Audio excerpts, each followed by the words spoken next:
আসসালামু আলাইকুম রহমতুল্লাহ বরকাত। তো আমার ভাই বন্ধুগণ, এই যে আপনারা দেখতেছেন একটা ছোট্ট জেনারেটর।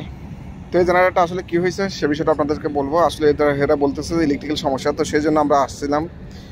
তাই এসে দেখি যে না, জেনারেটরটা আসলে ইলেকট্রিক্যাল সমস্যা না, এটা আরও অন্য সমস্যা, মেকানিক্যাল সমস্যা। বেশ, এটা জেনারেটরটা কি হয়েছে আপনারা দেখুন।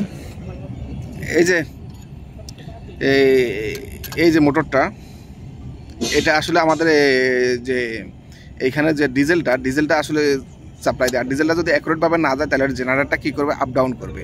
তো আমাদের এই যে এটার স্ট্যান্ডটা ভেঙে গেছে, এই যে দেখুন এটা ভেঙে গেছে, এখান থেকে ভেঙে চলে আসছে। তো ভেঙে চলে আসছে। আর এটা হলো ফিল্টার। তো ফিল্টারে দিয়ে ডিজেলটা আসতেছে, ফিল্টারে দিয়ে ডিজেল আসে, এটা যেহেতু সম্পূর্ণ ডিজেলের, ফিল্টারে দিয়ে ডিজেল আসে। তো এইখান দিয়ে আমাদের যে জেনারেটরের মধ্যে মনে করেন যে এখানে স্প্রে হবে। তো এটা এই যে লড়ার কারণে, যেহেতু এটা ভাইব্রেশন হয়, লড়ার কারণে সাউন্ডটা উলটপালট হয়। আর কীরকম হচ্ছে সেটা বিষয়টা আপনাদের সাথে শেয়ার করতেছি। সে বিষয়টা আপনাদের সাথে শেয়ার করতেছি, হয়তো কথা বললে শুনবেন না। এই যে দেখুন,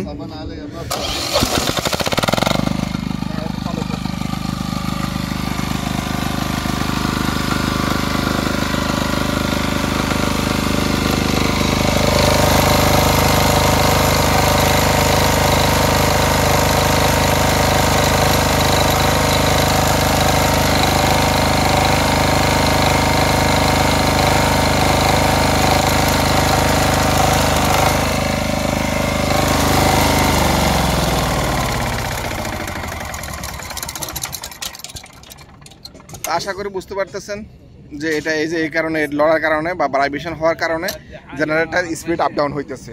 তো এখন কি করতে হবে, এটার খুলে মেকানিকের বলবো, আমরা তো আর করবো না, এটা আমাদের কাজ না। তো এই যে এখান থেকে ভেঙে গেছে, মেকানিকে আইসা এটা খুলে এখানে স্ট্যান্ডটা ঠিক করে দিবে, তাহলে হয়ে যাবে। তো আপনারা আসলে হতভম্ব হবেন না বা টেনশন করার কোনো কারণ নাই। তো আশা করি বুঝতে পারছেন। তো যদি ভিডিওটা ভালো লাগে লাইক কমেন্ট শেয়ার করবেন, সাথে থাকবেন। তো আমাদের চ্যানেলে আপনারা সব ধরনের ভিডিও পাবেন। তো আমাদের এই সম্পূর্ণ জেনারেটর 5000 কিলোওয়াট। তো আপনারা আশা করি বুঝতে পারছেন। এই জেনারেটর দিয়ে আসলে একটা এসি চালানো খুব সুন্দরভাবে, একটা এসি চালানো যাবে, 2 টনি বা 2.5 টনি এসি, একটা এসি চলবে। আর যদি ছোটো এসি হয় তাহলে 2টা এসি চলবে। তো আশা করি বুঝতে পারছেন। ওকে, আসসালামু আলাইকুম রহমতুল্লাহ বারাকাতুহু। দেখা হবে অন্য কোনো ভিডিওতে। তো চ্যানেলটা সাবস্ক্রাইব করবেন, সাথে থাকবেন, নোটিফিকেশন অন করে রাখবেন। শেষ পর্যন্ত ভিডিওটা দেখার জন্য ধন্যবাদ। আসসালামু আলাইকুম রহমতুল্লাহ বারাকাতুহু। وقاعدة هذا مقصود يسوي لحام اي شيء ما يرفع هذا طرمبه بس هو ظبط ميكانيكي. لازم ثابت. ايه لازم ثابت.